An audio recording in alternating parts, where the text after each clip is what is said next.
Saripady ny andro fandroana ka tokony averina amin'ny asy ny fony vahagasy.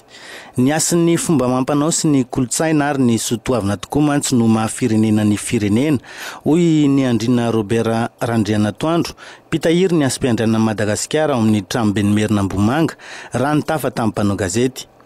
Noho izany indrindra no nieran'ny tompony anarandray sy tompony anarandreny avy amin'ny foko Merina tamin'ireo ampanjaka sy lohampoko avy amin'ireo foko 120 ny amerenana ho fantatry ny rehetra fomba Merina io ny taona 17 azo ny tsodrano ary natrehan'ireo ampanjaka sy sojabe miampy ireo lonaka sy pitakazomanga ary tangalamena avy amin'ny lafivaly ny famerenan-kasina ny andro fandroana teto Merina.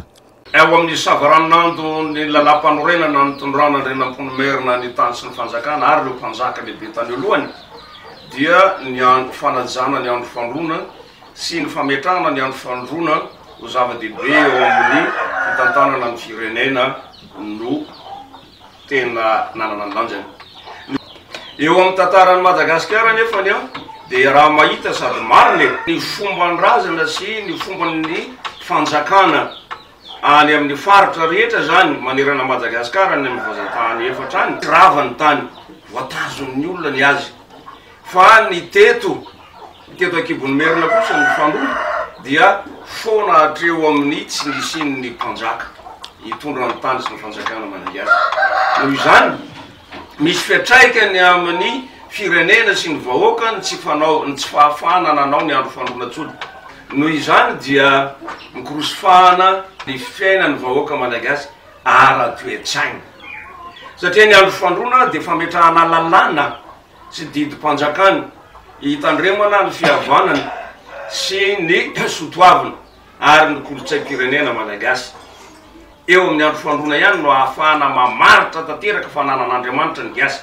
Ny teto Merina indray no niantso ny tany anindrany rehetrarehetra no foko 120 tany anindrany tamin'ny 17 teny Ambohimanga Rova eny Ankazo Malaza ny Tanànamasina dia nolazaina pahabe maso sy nangatahana tsodrano tamin'ireo foko 120 manerana nosy ireo fa ho averinay eto Merina ny andro fandroana satria ampy sara ny fomba amerenana azy ny trano be fitehirizana ny asom-piandrianana famizoro ny taranaka tompony mpanao azy sy mpitahiry ny fanaka sy ny fitaovana hoentina manao azy mbola misy velona kehitriny ny taranaka ny mpanjaka raha teo tompony zany lalam-panorenany zany dia efa mbola eo avokoa dia mba isin'ny fivoaran'ny firenena sy tsy hijalin'ny vahoaka tsony ara-toetsaina satria maro loatra ny vono kolotsaina dia miteraka vono zavatra hafa eto amin'ny firenena. Zay no antony tsy maintsy na tiana na tsy tiana tsy maintsy namerenana azy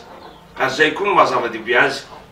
No azavain'ny mpitahiry ny asom-piandrianan'i Madagasikara ihany koa ny fifampifangaroana amin'izao fotoana izao ny hetsika sy fanentanana misy ankehitriny sy ny fomba mampanao hatramin'izay.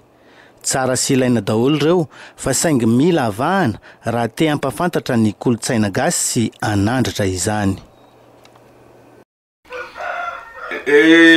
Zavatra roa samy hafa mihitsy ny tombaovao malagasy sy ny andro fandroana.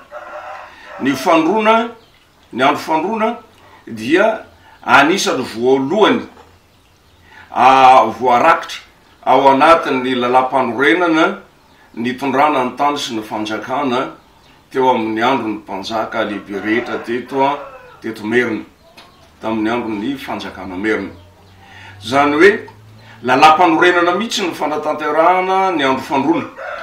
Tsy nisy ny tombaovao malagasy tamin'izany fotoana zany, tsy nisy ny atao hoe nouvel an, ohatran'ny hoe nouvel an janvier kristiana na sinoa na ny karana na ny arabo.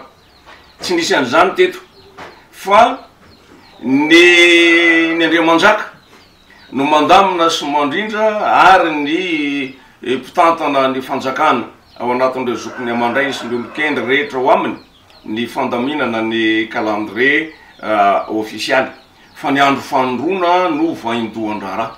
Noho izany ny andro fandroana dia no vaovan'ireo mpanjaka ny fandimpy fa ny andro fandroana zay napetraka Andrianam-pony Merina zany io tazonina io dia ny fahalalana masina sy ny fahendrena lehibe nananany zay nilovany tamin'ireo razany ary izy lovana itaranany io tazomina io